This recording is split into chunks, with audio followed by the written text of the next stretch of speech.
one time, one time, one time. The night activity was planned for the whole camp, but all of a sudden, while everybody was in their bunks getting ready to go to this major night activity, somebody screamed, "Skunk."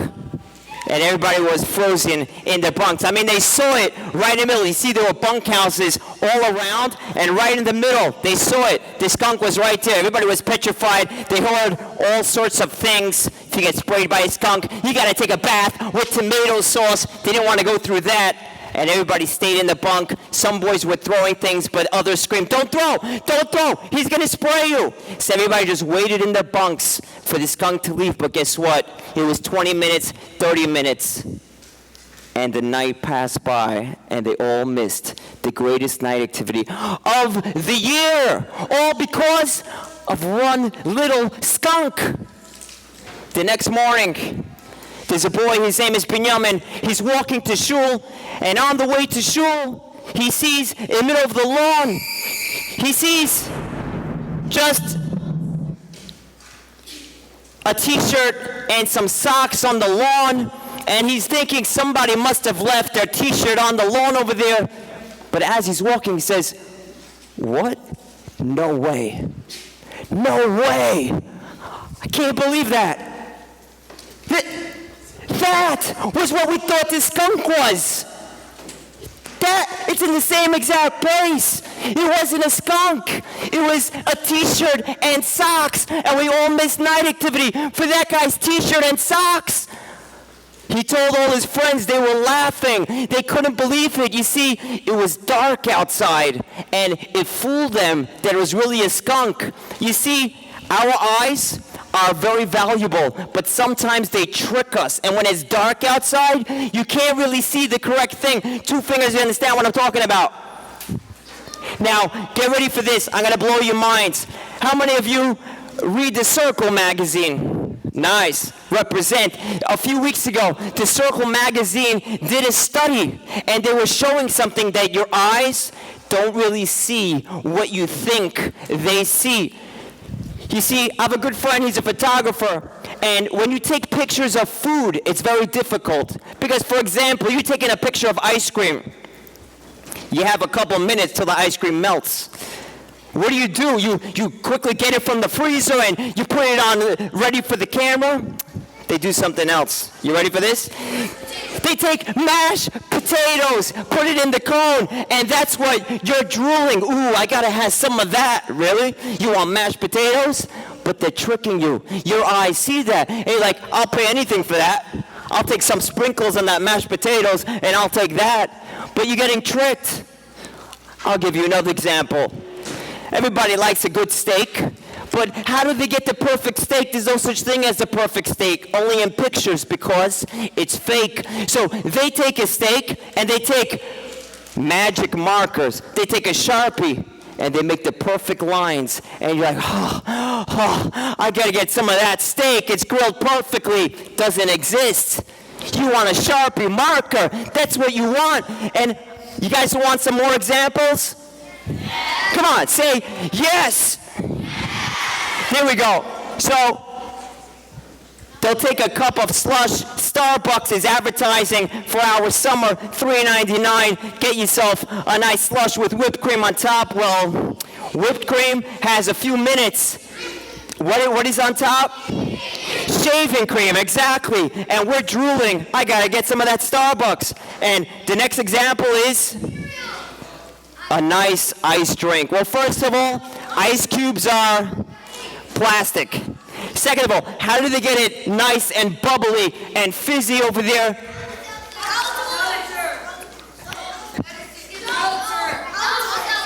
Dish soap. Dish soap. Whoa, I need an ice cold drink with dish soap inside. Are you kidding me? But they're tricking you because your eyes get fooled so easily. Let me give you another example. You ready for this? This is my favorite one, by the way. Cereal and milk, excellent. You guys are good. It's Elmer's glue. You guys are on fire.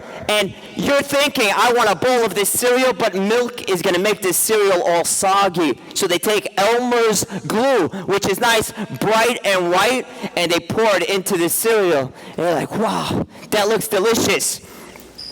So I actually spoke to a professional that told me, you know something? The eye itself sees, you ready for this?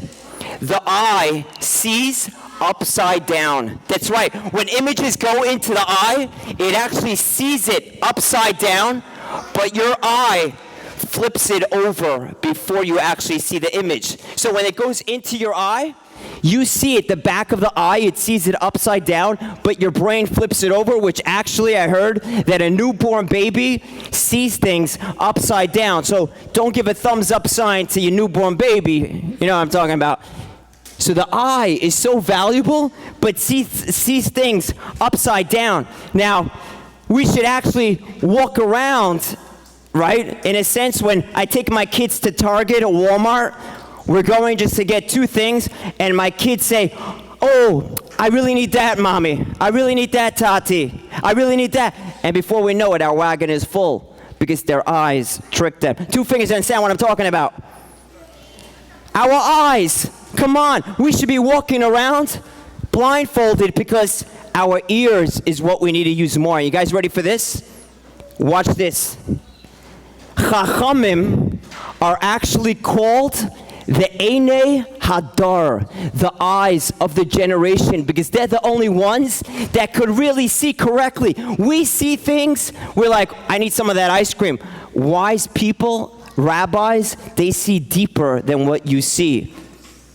And that's why we call them also Pikchim, Pikeach. A Pikeach is a wise man, open-eyed. Somebody that's open-eyed is a wise man, because most people, they are blind, they can't see correctly, but people that are Chachamim, ooh, they have eyes. They're wide eyes. And that's why it says, by the way, if a Talmud Chacham takes a bribe, shoichad, a bribe, Ya'aver Einei Pikchim, could blind even a pikeach, someone that has big eyes, like a rabbi.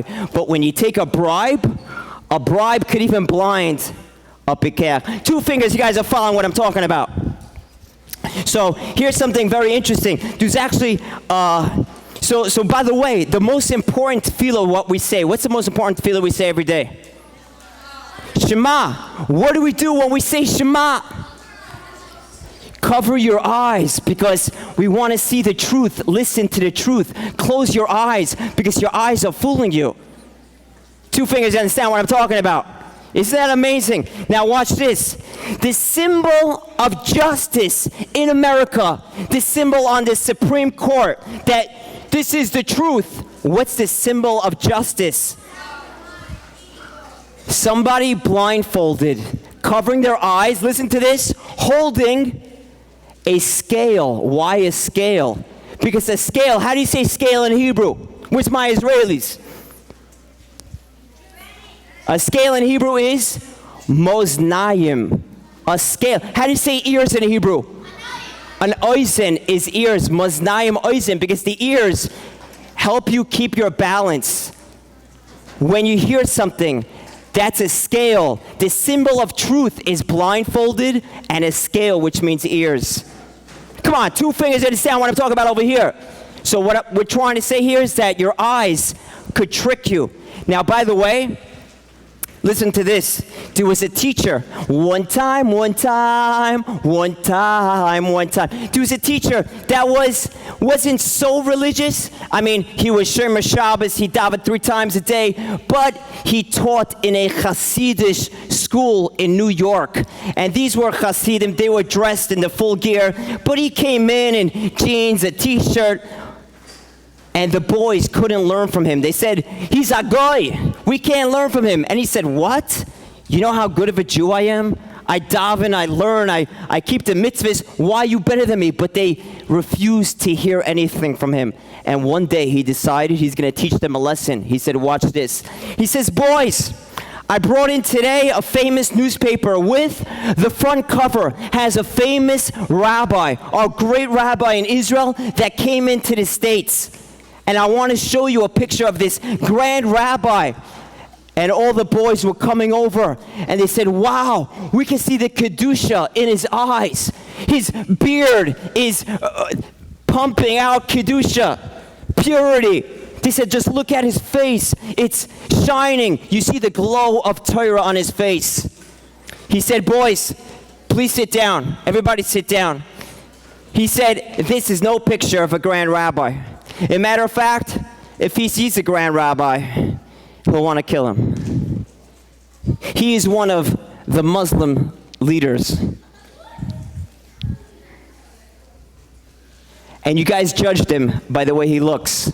Don't judge me by the way I look, said the teacher. The boys were quiet for the rest of the year. Two fingers, understand that.